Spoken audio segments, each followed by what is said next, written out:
Hello, Nathan Judo. I'm delighted to be joined by Mr. Joe Edwards. Joe, we're previewing the big game. It's the big game. It's West Ham United. It's Wolverhampton Wanderers. It's Sunday. It's 7 p.m. Strange time for some, especially yourself. Yeah. Look, we've heard from Nuno. What's the team news, Joe, ahead of the big game? So Fernando Marcel is out, which is the big talking point. Well, he's out by a very drastic late turnaround. He's not trained all week. Went off late on, didn't he? Of course, against Manchester City. Man City, of course. At the 7th minute of that game. So calf injury, not trained all week, and looks like he could be one that's perhaps missing out that Fulham game as well a week on Sunday, and then imagine goes into the international break and looks to kind of come out the other side. So looks like Ruben Vinagre's going to carry on there for the meantime, and Wolves are strengthened on the other side, of course, but Yannisson Vinagre really stepping up. Yeah, niggly things calf. So, like you say, Ruben Vinagre's probably going to get the chance to go on that left-hand side. A few people not particularly happy with maybe his contribution this season, maybe back in the last season, and maybe not progressed as quickly as some thought after some stunning displays earlier on in his Wolves career. Do you think it's a bit harsh, Joe? And also, is this a great chance for him to really, put his neck out on the line and say, look, I'm here, Nuno, I'm ready to be picked, and, I'm a really good option that you've got? I think he's certainly got a point to prove. I mean, I've raved about him in the past and said he's got the potential to be a world beater, and he still has amazing potential. But there comes a point where you've got to kind of start realising it, really. And there's no time like the present when you've got somebody like Marcel who's come in and there's been competition for your position. He's out with an injury. It's unfortunate, of course, but it's an opportunity for Vinagre. And these last couple of weeks, he's not been great. Stoke was disappointing, wasn't that convincing against City, quite sloppy in possession, and not really offering that forward threat that you tend to see from him. So the onus is on him to step up and kind of just remind people really of his quality and just how high his potential is. So fingers crossed he can do that. Yeah, I think Adama Traore will be very happy, and Nelson Semedo's arrived at the club. He can lose his. I think he's never been a happier person losing his space in the side at right wing back. You expect him to start, Joe. He's obviously fully fit. He hasn't missed too much, and he's been training with the team. So all signs indicate that he will be starting at London Stadium on Sunday.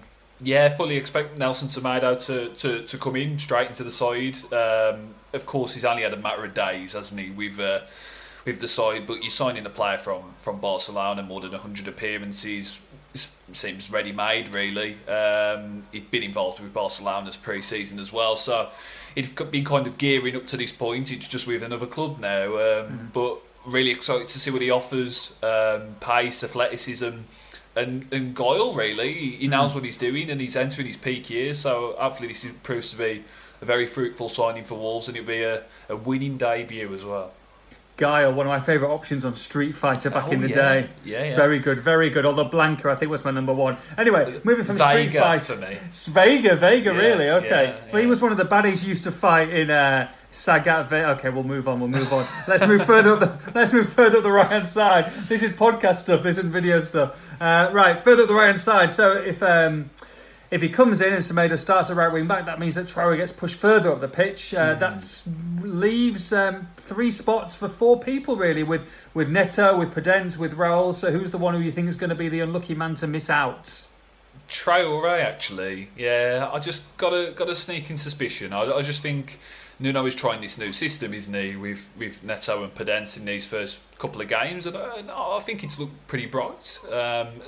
More so at Sheffield United, but it had its moments as well against Manchester City. And if anything, I think Podence has probably been the standout player from the first 2 games. We could see Traore come in for Neto perhaps, but I've just got a feeling that hopefully get the job done with a new system, get some early goals, then bring on Traore to kind of unleash hellfire upon West Ham. And brimstone. So yeah, it's good options to have, isn't it? It's a good headache for Nuno to have. I mean, we're even missing out the likes of Vitinha and Fabio Silva, the 35 million record signing in that conversation. So plenty of options going forward. I think either way, they're good in for victory. I guess it's 4-3 there. I guess it's 3-2 probably in the centre midfield with Moutinho, Neves and Dendoncker.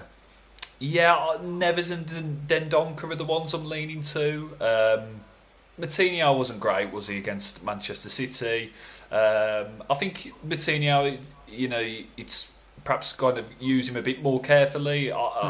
He's played so many minutes, and we all know what he can do. But I think just perhaps in games like this where West Ham, they've had a difficult start.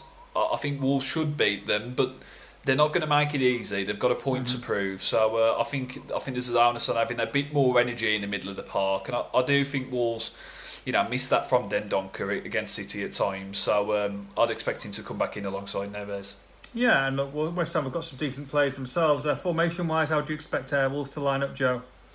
It's that 3-4-1-2, isn't it? Whatever you want to call it. I think if you wrote it down on a piece of paper and put everybody's positions, it wouldn't exactly be symmetrical. It's one of almost these custom formations for those FIFA players. But I think that they're different out of possession than they are in possession.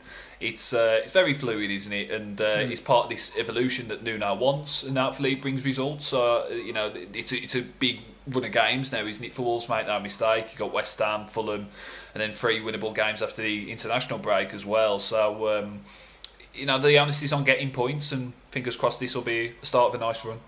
Hit me with a prediction, please. I'll go 1-0. I hopefully make it 5 wins on the spin against West Ham. They've won the last 4 against them. So we'll say 1-0 and Daniel Podence. 1-3, Wolves win. Podence, Raul, and Mr. Pedro Neto. Thank you very much, Joe. Joe, you'll be at the London Stadium on Sunday. For the build-up of this one, make sure you log on to expressandstar.com.